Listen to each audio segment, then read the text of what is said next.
Let's face it, because of the Terminator, Arnold Schwarzenegger is now on top of the world.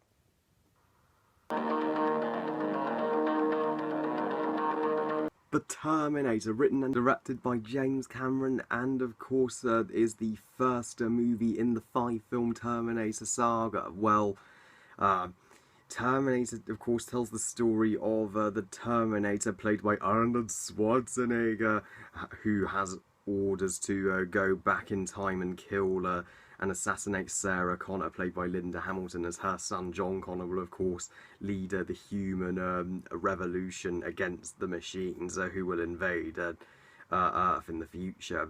So it's up to Sarah Connor to stay alive and avoid this killing machine. And have John at all costs before it's too late now. To say I love the Terminator franchise is a huge understatement.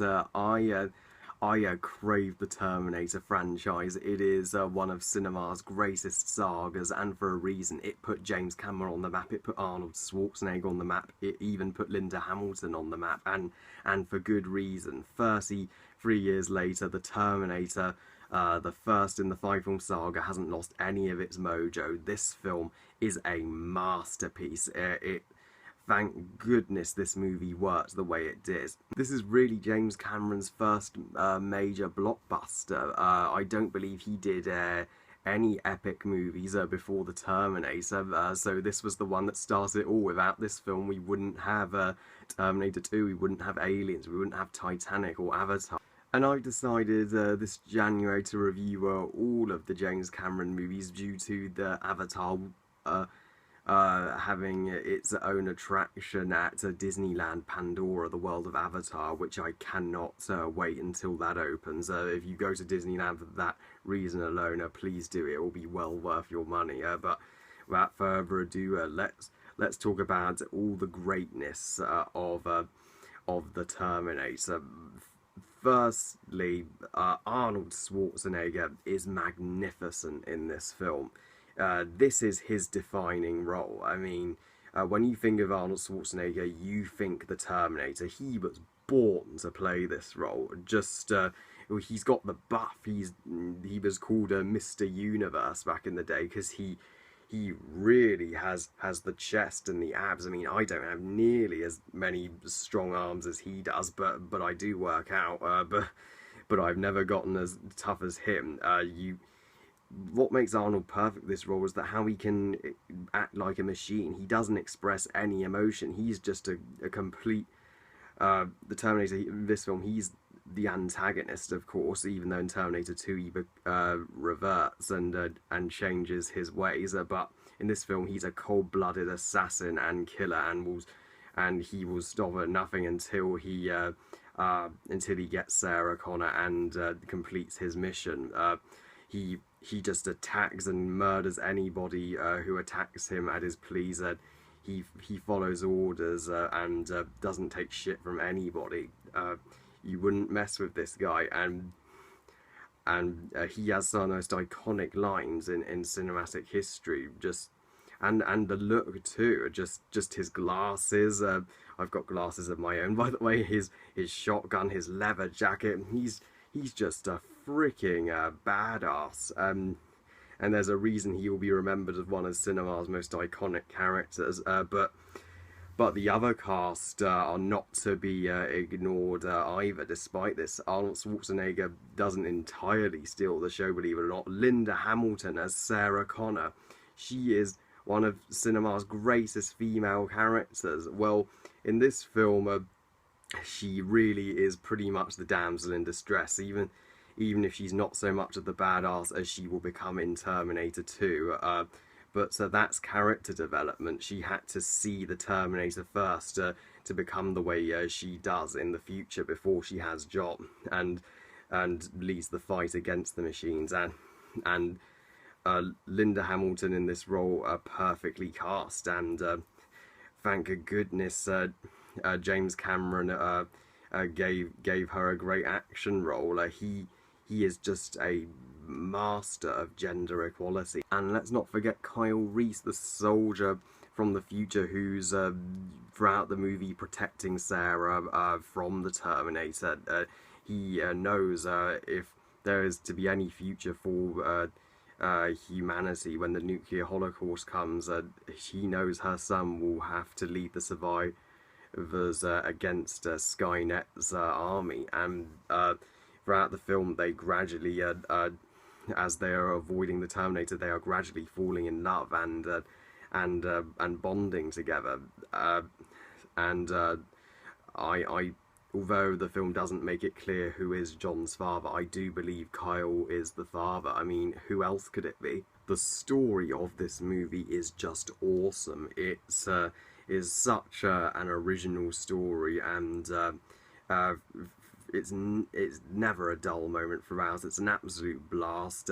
Plenty of action, suspense and thrills, and constant tension throughout, hoping that both Sarah and Kyle survive this oncoming storm. And of course, this is considered one of the greatest action films ever made, so you can't talk about Terminator without talking about the freaking kick-ass action. The action in this film is absolutely amazing. It is a prime example of how to do action right.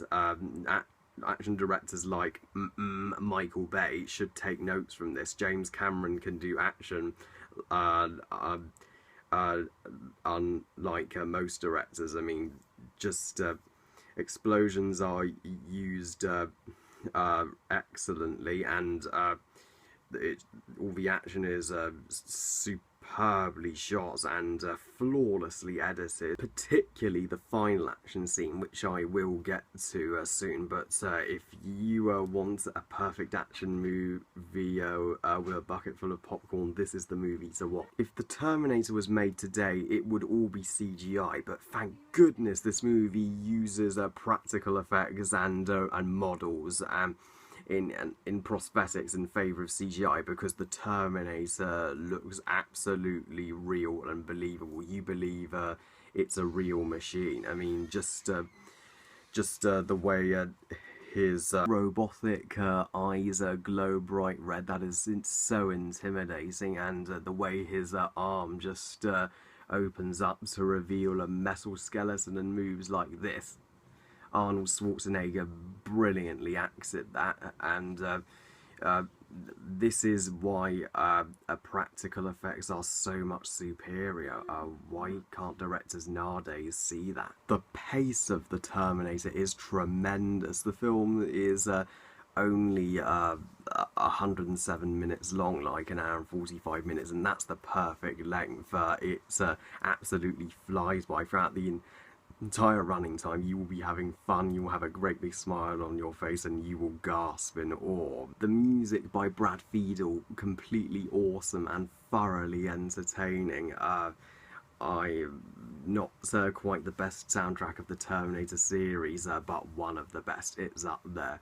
And the final battle of this movie, the truck chaser with the tank, and Sarah and Kyle's final confrontation with the Terminator, is truly epic and exhilarating.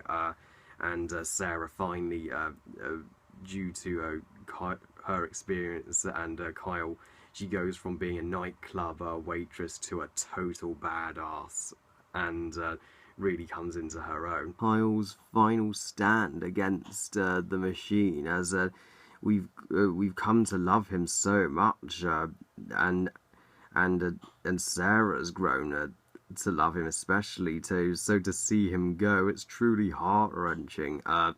But at least Sarah gets to avenge him by knocking him into the contractor. Yeah, the final fight from the chaser to the factory, it goes on for a record-breaking 17 minutes, but it's worth every second. If it had been any shorter, it probably wouldn't have been as satisfying. I'm glad they didn't reveal the Terminator's true form, his in all his metal skeleton glory, until the final fight. That was really effective. That kept the element of surprise, and I love the final scene where Sarah's pregnant, and we'll soon have John. That gives us that's hope for the future. You're so relieved that the Terminator failed to assassinate her, and even though, like I said, it's unclear that Sir Kyle is the father, but she just knows in her heart he is, and she will raise John in honor of Kyle's memory. So overall, guys, the Terminator, it is just a work of art. It is a masterfully made classic action movie that deserves to be watched and remembered throughout the ages. And if you have not seen the Terminator, just where have you been? I give the Terminator 5 stars out of 5. So yeah, a big round of applause to James Cameron for giving us this movie. You don't have to be a genius to know this is one of his classics. Is it the best in the Terminator series? Well, not quite. We'll get to that one next week. Well, I love you guys. Thank you all for watching. I hope you guys enjoyed this review. And what do you think of the Terminator? Please comment and let me know. Please like this video and subscribe. Please follow on Twitter and on Google+. And stay tuned for next time when I review Terminator 2 Judgment Day. And I'll see you then. Bye, guys.